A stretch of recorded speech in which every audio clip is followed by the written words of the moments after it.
Media तो क्या है, बिकी हुई मीडिया, गोदी मीडिया। और मीडिया में सारे लोग अपर कास्ट के हैं, जितने भी हैं, जो जनरल मीडिया है, सामान्य मीडिया, उसमें तमाम लोग अपर कास्ट हैं, एंकर से लेकर के उनके मालिकों से लेके सारे।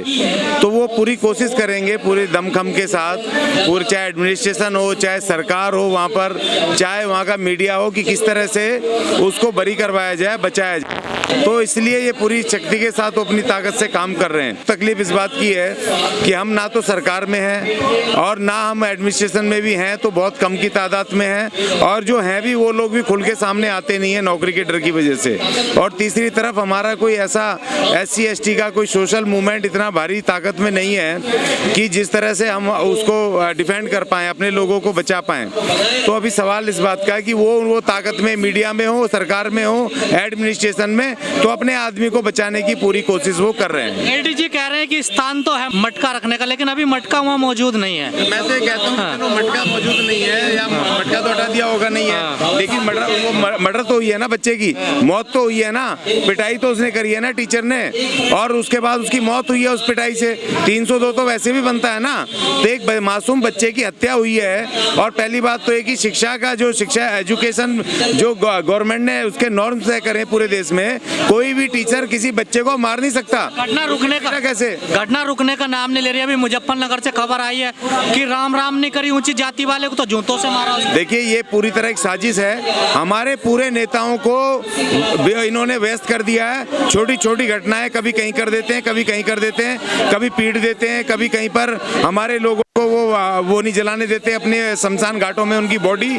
इस तरह से इन्होंने उलझा रखा है, और सारे नेता, सारे संगठन एक ही तरफ दौड़ पड़ते हैं, और दूसरी तरफ उसके तहत ये हमारे अधिकार खत्म कर रहे हैं, ये देश को बेच रहे हैं। हमारा SC ST का रिजर्वेशन जा रहा है, कॉन्स्टिट्यूशनल रिजर्वेशन जा रहा है, ये नीतियां बना रहे हैं, और जो संविधान के खिलाफ है, SC ST के विरुद्ध है, और ये चाहते हैं कि ये छोटी छोटी घटनाओं में उलझे रहें, और ये किसी भी तरीके से एकत्र होकर के इनका दिमाग, इनका ध्यान SC ST लीडरशिप का वहां पर ना जाए, इनकी नीतियों पर, सरकार की जो SC ST के विरोध नीतियां हैं, संविधान के विरुद्ध नीतियां हैं। तो ये साजिश है। देखिए, ये एक विरोधाभास है। संविधान में बाबा साहब ने कहा था कि ये जो घटनाएं होती हैं, ये विरोधाभास है, इसके लिए कानून, न्याय, एडमिनिस्ट्रेशन है, लेकिन इसके हमारे लीडरशिप को ध्यान देना होगा कि भैया हमारी जो नीतियां, अभी संविधान खतरे में है, अभी हमारे कॉन्स्टिट्यूशनल राइट खतरे में है, अभी हमारी लीडरशिप को उसको बचाने की तरफ ध्यान देना पड़ेगा। अब जैसे मुजफ्फरनगर से मुझे फोन आया, मगर मुजफ्फरनगर में तो एक बहुत मजबूत टीम है, लीडरशिप है वहां पर, और सारे ही SC ST के इतने सारे नेताओं की, इतने सारे संगठन है, सैकड़ों, वो उसको देख सकते हैं। वहां पर FIR तो दर्ज करानी है ना, अरेस्ट करवाना, कार्रवाई करवानी है। अब सारे के सारे दौड़ने का कोई मतलब नहीं है ना। अब दिल्ली में ITDC के होटल्स को बेच रहे हैं, जिसमें हमारा 22.5% रिजर्वेशन जा रहा है, हमारी पक्की नौकरियां जा रही हैं, और उससे जो प्रॉफिट आता था उससे हमारा एनुअल हमारा बजट जा रहा है, हमारी हिस्सेदारी खत्म हो रही है, और इसके ऊपर एक संगठन नहीं देख रहा है। SC ST का एक संगठन, एक नेता का कोई बयान नहीं है इसके ऊपर। समाधान क्या है? देखिए, समाधान तो ये है कि हमें एकजुट होकर के, SC ST के लोगों को एकजुट होकर के हमें अपना राजनीतिक मूवमेंट ताकत में लाना पड़ेगा। हमें इस देश की राजनीति में दखल देना पड़ेगा। देखिए, राजनीति करने का मतलब ये नहीं होता कि आप चुनाव लड़ें और जीत करके सीधे सत्ता में बैठ जाएं। राजनीति का अर्थ होता है कि इस देश की नीतियों में और उन सरकारों को आप पूरी तरीके से उसमें आपकी वहाँ उपस्थिति होनी चाहिए पॉलिटिकल मूवमेंट में, कि अगर कोई वो सरकारें आपके खिलाफ कोई नीतियां बनाए, संविधान के विरुद्ध नीतियां बनाए, तो आपका दखल हो कि आप उनको रोकने में, टोकने में कामयाब हो सके। भी है ना, सड़क पर धरना होता है, गिरफ्तार करके जेल भेज दिया जाता है, तो कैसे सारी चीजें रुकेंगी? देखिए, जेल तो हमें जाना पड़ेगा, और दूसरी बात, जो सांसद, मुझे बताओ ना, SC ST का कौन सा सांसद गिरफ्तार हुआ है, किसको सस्पेंड किया है? क्योंकि वो तो मूक दर्शक बैठे हैं। राजस्थान में जय सिंह SC ST का आदमी नहीं है। नहीं। और देखिए, सुनिए, नहीं, पहले बात सुनिए सर, वो प्रतीकात्मक है, उसको निकाल दिया बाहर। वहीं पर आपने कल देखा ना, उसका आम आदमी पार्टी जिसका सांसद है, उसका वो नेता कह रहा है मुख्यमंत्री की मैं राजपूत हूँ, वो पहला रहा मनीष सिसोदिया। और उससे पहले, ठीक 2 दिन पहले, केजरीवाल ने कहा कि वहाँ पर पंजाब में की एक मीटिंग में, वहाँ गुजरात में एक मीटिंग में, कि भैया दिल्ली के जो वो बनिए हैं, मुझे पहले वोट नहीं देते थे, जब उनको पता चला मैं बनिया हूँ तो वोट देने लग गए। जब मुख्यमंत्री और उसका मुखिया जब जातिवाद फैला रहे हैं, तो एक जो सांसद है वो खाली एक आई वॉश वो दिखा रहा है सिंपैथी लेने के लिए SC ST की, वो हमारे लिए ईमानदारी से नहीं लड़ रहा है किसी भी हालत में। कह रहे हैं कि एकजुटता करने के लिए हम क्या कदम उठाएंगे करेंगे एकजुट होने के लिए? ये एकजुटता के लिए एक ही वो है फॉर्मूला कि जितनी भी SC ST की जातियां हैं, एक जाति नहीं सभी जातियों के जितने संगठन है उनकी लीडरशिप को बिठा करके एक कॉमन मिनिमम प्रोग्राम पर एकत्र करके और एक लड़ाई को आगे बढ़ाया जाए। और आज की तारीख में जो लड़ाई है एक मुद्दे पे, सिर्फ एक मुद्दे पर कि हमें कॉन्स्टिट्यूशन में अपना जो कॉन्स्टिट्यूशनल राइट है 16(4) का जो हमारा रिजर्वेशन का अधिकार है और संविधान में जो SC ST के राइट है आर्टिकल 338 जो हमें सेफ गार्ड देता है, उसके तहत हमें आंदोलन कर रहा है सबको लेकर के। और मैं आज आया था, मुझे पता चला शिक्षकों का यहाँ धरना है, उसके लिए SC ST के जो एट्रोसिटीज हो रही हैं, मैं इनको अपील करने आया था कि भैया आप टीचर हो और जितने हमारे देश में टीचर है ना, आप अपनी जिम्मेदारी का निर्वहन नहीं कर रहे हो। ये सिर्फ एक धरना करने से कुछ नहीं होगा। आप टीचर हैं, आपकी जिम्मेदारी है कि हर संडे को आप अपने इलाकों के पार्कों में या आसपास के जो आप जहाँ रहते हो वहाँ पर जो SC ST की बस्तियाँ बच्चों को पढ़ाना शुरू करो। ये जो नई आर्थिक नीतियाँ आई हैं इससे हमारी शिक्षा जा रही है, सब प्राइवेटाइजेशन हो रहा है। हमारे हजारों हजार टीचर हैं आज की तारीख में, चाहे वो प्राइमरी के हों, चाहे वो सीनियर सेकेंडरी हो, चाहे वो विश्वविद्यालय के हों। आप अपने अपने इलाकों में मोर्चा संभाल लो ना भाई, आपको पैसा नहीं देना। आप पार्कों में, अपने वहाँ के सामुदायिक भवनों में, अपने घर की छतों पर SC ST के बच्चों को पढ़ाना शुरू करो, गाइडेंस करना शुरू करो। आप शिक्षक हो, आपकी ड्यूटी है शिक्षा देना और बाबा साहब ने आपको इसीलिए तैयार किया था। तो इसीलिए मैं इनको रिक्वेस्ट करने आया था कि भाई आप ये लंबे लंबे भाषण मत दो, आप अपनी ड्यूटी करो, जाओ अपने इलाकों में जहाँ आप रहते हो वहाँ ढूंढो आसपास के झुग्गी झोंपड़ियों में और SC ST की बस्तियों में और अपने बच्चों को पढ़ाओ। और जो हमारे अनपढ़ लोग हैं उनको साक्षर बनाओ। देखे निरक्षर हैं, जिनको अक्षर नहीं पता अंगूठा लगाते हैं, उनको अक्षर का ज्ञान दो, सहन करना सिखाओ।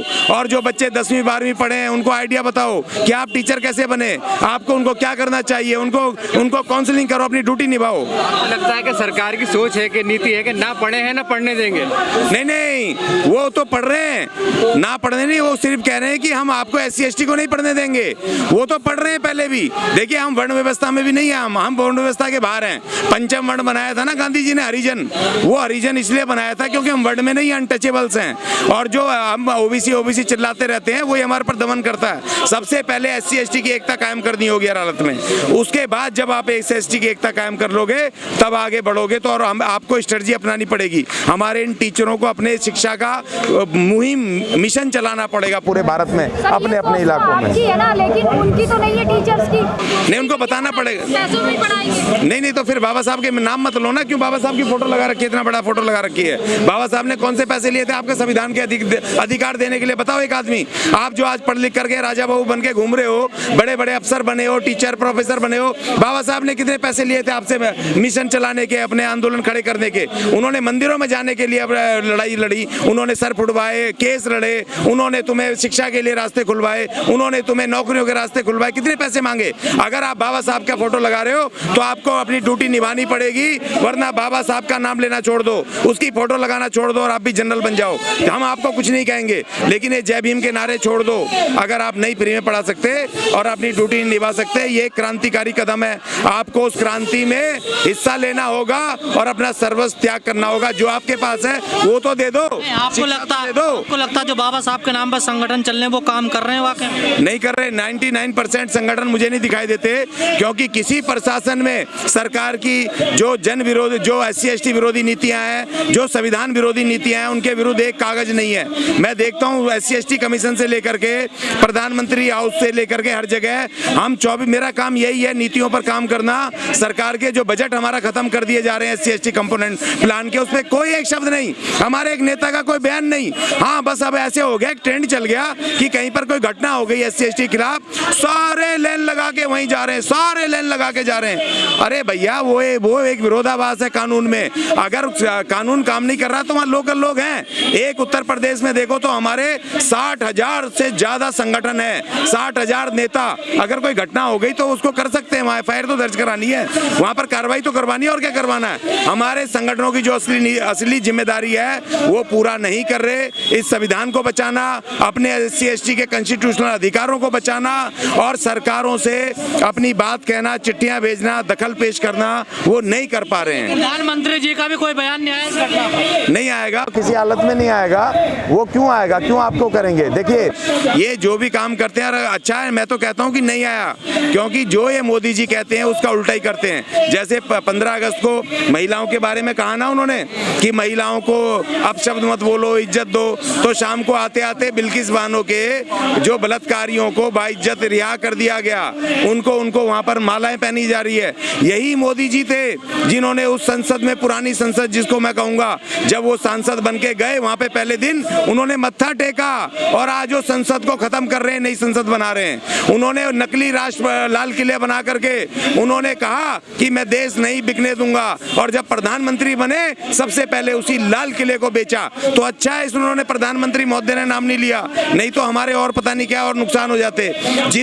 जिसके बारे में विषय में बात करते हैं, देश नहीं बिकने दूंगा, देश बेच डाला, सारा बिक रहा है, रेलवे बिक रहा है, एयर इंडिया बिक रहा है, टीडीसी बिक रहा है, सब बिक रहा है, और भी बैंक बिक रहे हैं। देखिए राजस्थान में सर 36 कौमें पंचायत कर रही है। देखिए उनके जो कौमें, देखिए उनके खिलाफ केस होने चाहिए, वो संविधान के विरुद्ध है। क्योंकि अगर एक व्यक्ति ने, किसी ने गुनाह किया है, वो कोर्ट तय करेगा। जब एक एफआईआर हो गई है और उसके ऊपर जब ट्रायल शुरू हो रहा है तो कोर्ट तय करेगा। अगर 36 बिरादरी आ रही है उनके समर्थन में तो वो सब दोषी हैं, उनके विरुद्ध उनके अधिकारी ताली बजा रहे हैं खड़े होकर। हाँ, तो उनके खिलाफ भी होना चाहिए। हमें यही तो काम करना है जो हम नहीं कर रहे हैं। जो काम हमें करना चाहिए हम नहीं कर रहे हैं, और जिस काम में हमें नहीं करना उसको हम करे जा रहे हैं धड़ाधड़, और जो हमें करना वो नहीं कर रहे। तो इसलिए हमारे संगठनों को एकजुट करके हमें सबसे पहले जिम्मेदारी ये है कि उनका काम बताएं, उनकी जिम्मेदारी बताएं कि भैया तुम्हारी जिम्मेदारी इस संविधान को बचाने की पहले है, इसमें हमारे SC ST के कॉन्स्टिट्यूशनल अधिकारों को बचाने की पहले है, इसको आप कीजिए। लेकिन नरेंद्र मोदी देश के लिए 18-18 घंटे काम कर रहे हैं, वो चाह रहे हैं देश आगे जाए, फिर भी आप कह रहे हैं कि सब कुछ चीजें बिक रही हैं। देखिए ये सवाल तो वैसे बेमानी है। वो 18 घंटे करें या 20 घंटे करें या 36 घंटे भी कर सकते हैं वो तो, क्योंकि ये तो एक दिन में 36 घंटे भी कर सकते हैं, इनकी कोई वो नहीं है। लेकिन उसका परिणाम क्या आ रहा, हमारे SC ST के तो अधिकार खत्म हो रहे हैं ना। देखिए बाबा साहब, हम ये इस बात को नहीं समझते, जब जनरल कोई शब्द होता है तो हम उसको बड़ी जल्दी पकड़ लेते हैं। देखिए बाबा साहब हमें कॉन्स्टिट्यूशन में स्पेशल स्टेटस दे गए, SC ST को स्पेशल है स्टेटस। हमारे नेताओं को पहले अपने स्टेटस को संभालने की, उसके अधिकारों को संभालने की जिम्मेदारी है। अब मोदी जी 36 घंटे काम करें, 18 करें, 20 करें, उससे हमारा तो कोई फायदा नहीं हो रहा, नुकसान नहीं हो रहा ना, हमारा तो नुकसान हो रहा है ना। तो फिर उससे हमारा क्या फायदा? तुम करो भाई जितने मर्जी घंटे, मगर हमारा कुछ नहीं मिलने वाला। इसलिए हमारे संगठनों को एक करना, इसीलिए 25 सितंबर को दिल्ली में हम जंतर मंतर पे बड़ी पूरे देश के नेताओं को बुला रहे हैं, और हम कोशिश कर रहे हैं कि भाई आप इस पे निजीकरण पे बोलो, आज शिक्षा पे बोलो। ये तो सब कंट्राडिक्शन है, किसी को पीट दिया, मार दिया, किसी को गाली बक दी, जातिगत, ये चलता रहेगा। और इसमें इनका मकसद है कि हमें इन चीजों में उलझाए रखें, और हम उलझ गए।